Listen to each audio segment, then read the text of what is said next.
बिस्मिल्लाहिर्रहमानिर्रहीम। अस्सलामु अलैकुम। रब्बे ज़िदनी इल्मा, ऐ अल्लाह हमारे इल्म में इज़ाफ़ा फरमा। प्यारे तलबा, आपका मौल्लिम नवीद अज़ीम नक्शबंदी एक नई वीडियो के साथ हाजिर है। आज हम इंटरमीडिएट फर्स्ट ईयर उर्दू के एक टॉपिक, एक मौजू के बारे में पढ़ेंगे। हमारा आज का मौजू है नज़्म, और नज़्म का उन्वान है हमारा चुप की दाद। चुप की दाद हमारी नज़्म है, और इसका आज हम मरकज़ी ख़याल और शायर का तारुफ जो है हम पढ़ेंगे, क्योंकि एक सवाल जो है आपके पेपर में इस तरह का आएगा कि दी गई नज़्म का मरकज़ी ख़याल शायर के मुख्तसर तारुफ के साथ लिखें। तो नज़्म जो शामिल है उसका उन्वान है चुप की दाद, और इसके शायर हैं ख्वाजा अल्ताफ़ हुसैन हाली या मौलाना अल्ताफ़ हुसैन हाली। मैं इनका मुख्तसर तारुफ आपको बता दूँ। मौलाना अल्ताफ़ हुसैन हाली का जो टाइम पीरियड है, यानी जो ज़माना है, वो है 1837 से लेकर 1914 तक। मौलाना अल्ताफ़ हुसैन हाली उर्दू के मशहूर शायर, नक्काद, नसर निगार और सवाने निगार थे। आपकी पैदाइश 1837 में पानीपत में हुई। मौलाना हाली ने अपनी शायरी की इब्तिदा गज़लों से की। आपने मिर्ज़ा गालिब और नवाब मुस्तफ़ा खान शेफ्ता की शागिर्दी इख्तियार की। लाहौर आने के बाद मोहम्मद हुसैन आज़ाद के साथ मिलकर अंजुमन पंजाब के तहत जदीद उर्दू नज़्म की बुनियाद रखी।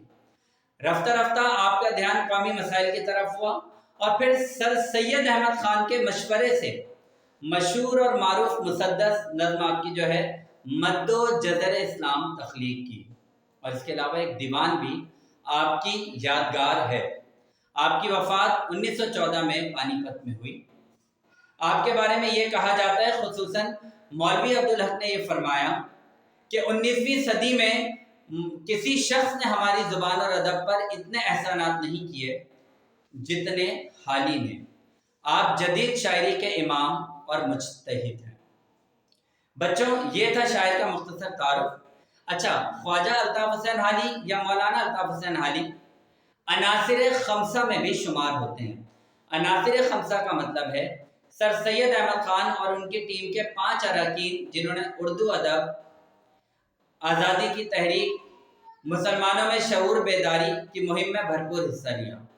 तो आप उसमें भी एक अहम रुकन के तौर पर शुमार होते हैं। अब मैं बात करूंगा आज की नज़्म यानी चुप की दाद की। इसमें ख्वाजा अल्ताफ़ हुसैन हाली ने अपनी कौम की औरतों को, ख़वातीन को मुखातिब किया है और बताया है कि हमारी माएँ, हमारी बहनें, हमारी बेटियाँ, हमारी बहू, हमारी बीवियाँ हमारे मुआशरे की बेपनाह अहम सतून हैं। घरदारी का मामला हो, अपने घरों में खुशी, सुकून, दुख का मामला हो, ये ख़वातीन सबसे आगे होती हैं। इन्हीं ख़वातीन की तरबियत से दर हकीकत एक नस्ल या कई नस्लें परवान चढ़ती हैं और मुल्क और कौम की तरक्की का सबब बनती हैं। यही ख़वातीन मुश्किल और मुसीबत में अपने मर्दों के काम आती हैं और उनकी मुख्तलिफ मामलात में मदद करती हैं। ये ख़वातीन हया का ज़ेवर लिए अपने ख़ानदान की, अपने मुल्क की शान है। तो बच्चों, ये है हमारा मरकज़ी ख़याल नज़्म चुप की दाद का।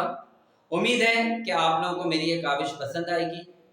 अपनी राय से ज़रूर आगाह करिएगा, और हाँ, अपना बहुत ख्याल रखिएगा।